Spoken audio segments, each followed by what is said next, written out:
سلطان محمود غزنوی کے زمانے میں شہر میں چوریاں زیادہ ہونے لگیں تو چوروں کو پکڑنے کے لیے شاہ نے یہ تدبیر کی کہ شاہی لباس اتار کر چوروں کا سا پرانا لباس پہن لیا اور شہر میں گشت کرنے لگے۔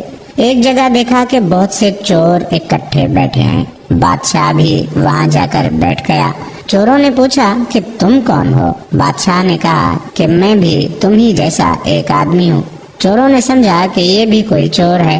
انہوں نے کہا کہ ہم لوگ ماہرین فن ہیں، کوئی عام چور نہیں ہے، تم اپنا کوئی ہنر بتاؤ، اگر تمہارے اندر کوئی ہنر ہوگا تو تمہیں شریک کریں گے ورنہ نہیں۔ بادشاہ نے کہا کہ آپ لوگ کیوں گھبراتے ہیں؟ آپ لوگوں میں چوری کی جو صفت ہنر اور فن ہے، میرا ہنر اگر اس سے زیادہ پانا تو مجھے شریک کرنا ورنہ بھگا دینا۔ چوروں نے کہا کہ اچھا اپنا ہنر بتاؤ۔ بادشاہ نے کہا کہ میں بعد میں بتاؤں گا، پہلے تم لوگ اپنا ہنر بیان کرو۔ ایک چور نے کہا کہ میرے اندر یہ فن ہے کہ میں اونچی سے اونچی دیوار پھاند کر مکان میں داخل ہو جاتا ہوں، چاہے بادشاہ کا قلعہ ہی کیوں نہ ہو۔ دوسرے نے کہا کہ میری ناک میں یہ خاصیت ہے کہ جہاں خزانہ مدفون ہوتا ہے میں مٹی سونگھ کر خزانہ بتا دیتا ہوں کہ یہاں خزانہ ہے۔ تیسرے چور نے کہا کہ میرے بازو میں ایسی طاقت ہے کہ چاہے کتنی ہی موٹی دیوار ہو میں گھر میں گھسنے کے لیے اس میں سوراخ کر دیتا ہوں۔ چوتھے نے کہا کہ میں ماہر حساب ہوں، کتنا ہی بڑا خزانہ ہو چند سیکنڈ میں ہی حساب لگا کر تقسیم کر دیتا ہوں۔ پانچویں نے کہا کہ میرے کانوں میں ایسی خاصیت ہے کہ میں کتے کی آواز سن کر بتا دیتا ہوں کہ کتا کیا کہہ رہا ہے۔ چھٹے نے کہا کہ میری آنکھوں میں یہ خاصیت ہے کہ جس کو اندھیری رات میں دیکھ لیتا ہوں دن میں اس کو پہچان لیتا ہوں۔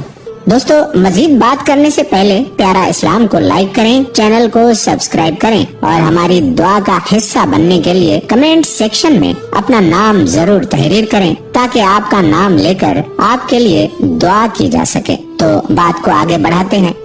اب سب چوروں نے بادشاہ سے پوچھا کہ اے چور بھائی، تمہارے اندر کیا خاصیت ہے؟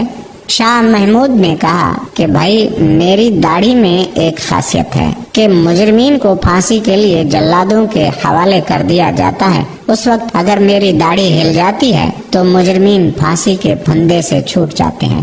یہ سن کر چور مارے خوشی کے کہنے لگے کہ آپ تو چوروں کے قطب ہیں، جب ہم کسی مصیبت میں پھنسیں گے تو آپ ہی کے ذریعے ہم کو خلاصی ملے گی، لہذا فیصلہ ہوا کہ آج بادشاہ کے یہاں چوری کی جائے، کیونکہ آج سب اراکین نہایت پاورفل ہیں اور مصیبت سے چھڑانے والا داڑھی والا بھی ساتھ ہے۔ لہذا بادشاہ کے محل کی طرف چل پڑے۔ راستے میں کتا بھونکا تو کتے کی آواز پہچاننے والے نے کہا کہ کتا کہہ رہا ہے کہ بادشاہ تمہارے ساتھ ہے، لیکن چور پھر بھی چوری کے ارادے سے باز نہ آئے، لہذا بادشاہ کے یہاں چوری ہوئی۔ چوروں نے خزانہ لوٹ لیا اور جنگل میں بیٹھ کر ماہر حساب نے سب کا حصہ لگا کر چند منٹ میں تقسیم کر دیا۔ بادشاہ نے کہا کہ سب لوگ اپنا اپنا پتہ لکھوا دیں تاکہ آئندہ جب بھی چوری کرنا ہو تو ہم لوگ آسانی سے جمع ہو جائیں۔ اس طرح بادشاہ نے سب کا پتہ نوٹ کر لیا۔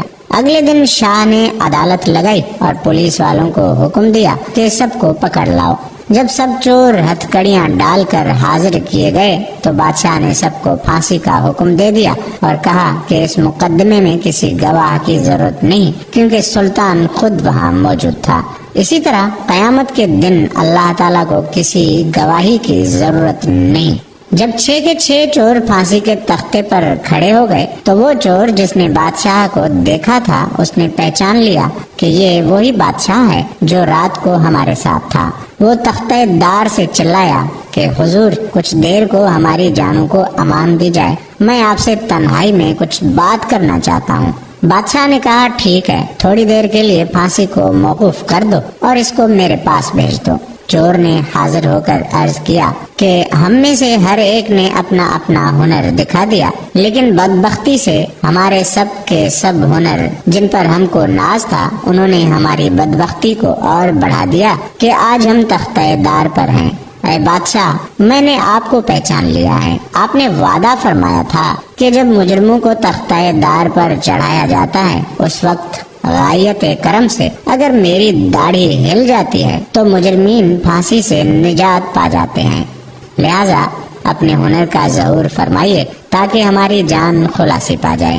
مولانا رومی فرماتے ہیں کہ سلطان محمود نے کہا کہ تمہارے کمالات ہنر نے تو تمہاری گردنوں کو مبتلا قہر کر دیا تھا، لیکن یہ شخص جو سلطان کا عارف تھا، اس کی چشم سلطان شناسی کے صدقے میں تم سب کو رہا کرتا ہوں۔ اس قصے کو بیان فرما کر مولانا رومی فرماتے ہیں کہ دنیا میں ہر شخص اپنے ہنر پر ناز کر رہا ہے، بڑے بڑے اہل ہنر اپنی بد مستیوں میں مست اور خدا سے غافل ہیں، لیکن قیامت کے دن ان کے یہ ہنر کچھ کام نہ آئیں گے اور ان کو مبتلا قہر و عذاب کر دیں گے۔ لیکن جن لوگوں نے اس دنیا کے اندھیرے میں اللہ کو پہچان لیا، نگاہ معرفت پیدا کر لی، قیامت کے دن یہ خود بھی نجات پائیں گے اور ان کی سفارش گناہگاروں کے حق میں قبول کی جائے گی۔